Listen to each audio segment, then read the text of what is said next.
আসসালামু আলাইকুম।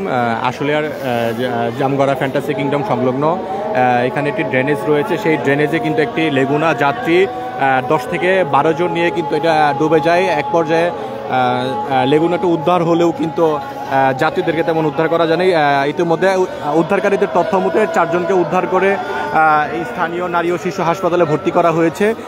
এখনও উদ্ধার কাজ চলমান রয়েছে। আপনারা দেখছেন যে ডুবুরিরা কিন্তু উদ্ধার করার চেষ্টা করছে। আমি যদি একটু ভিডিওর মাধ্যমে দেখাতে চাই, আপনারা যদি দেখতে পাচ্ছেন যে এটি কিন্তু আশুলিয়ার জামগড়া চৌরাস্তা ফ্যান্টাসি কিংডম এবং মালিয়া সিএনজির একদম মধ্যবর্তী যে রাস্তাটি রয়েছে, যেটি জামগড়া কাঁঠালতলার দিকে যায়, সেই রুটটিতে কিন্তু এই দুর্ঘটনার ঘটনা ঘটেছে। এখানে কিন্তু ইতিমধ্যে ফায়ার সার্ভিস দমকল বাহিনী যারা রয়েছে, মানে উদ্ধারকারী দল, ডুবুরির দল কিন্তু ইতিমধ্যে উপস্থিত হয়েছে। তারাও কিন্তু এখানে নেমেছে এবং উদ্ধার তৎপরতা তাদের চলমান রয়েছে। আপনারা দেখছেন যে এখানে এই যে ড্রেনটি, যেটি পুকুরের মতো হয়ে গেছে, যেখানে প্রবল বৃষ্টির কারণে কিন্তু পানিতে ঢেকে যাওয়ার কারণে কিন্তু লেগুনা চালক কিন্তু বুঝতে পারেনি, যার কারণে কিন্তু এই দুর্ঘটনার কবলে পড়েছে। আপনারা দেখছেন, আমি পুরো লাইভটির মাধ্যমে দেখেছি এখানে কিন্তু অনেক লোক জমা হয়েছে, যা আপনারা দেখছেন যে তারা কিন্তু সবাই চেষ্টা করছে উদ্ধার করার জন্য। ইতিমধ্যে 4 জনকে উদ্ধার করে কিন্তু নারী ও শিশু হাসপাতালে নিয়ে গেছে।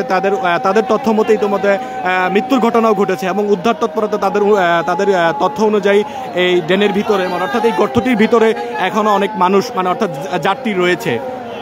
তো লেগুনাটি উদ্ধার করে রাস্তার ওই পাশে রাখা হলেও কিন্তু যাত্রীদেরকে উদ্ধার করা যায়নি। এখন কিন্তু ফায়ার সার্ভিসরা কিন্তু তাদের উদ্ধার তৎপরতা, তাদের ডুবুরি দল নামিয়েছে এবং এই যে রশির মাধ্যমে কিন্তু তারা চেষ্টা করছে। আমি যদি একটু পুরো দৃশ্যটি দেখা যায়, এখানে কিন্তু লোক সমাগম ব্যাপক রয়েছে। আপনারা দেখছেন লাইভটির মাধ্যমে যে এত বড় একটি দুর্ঘটনা হয়ে গেল, মানে অসচেতন একটা ড্রেনেজ ব্যবস্থা যেমন ঠিক ছিল না, তেমনি যারা এই রাস্তার কাজ করে তাদের অসচেতনতার কারণে কিন্তু আজকে এই দুর্ঘটনার শিকার হয়েছে। লেগুনা ড্রাইভারটা কিন্তু না দেখার কারণেই কিন্তু এই দুর্ঘটনার কবলে পড়ে।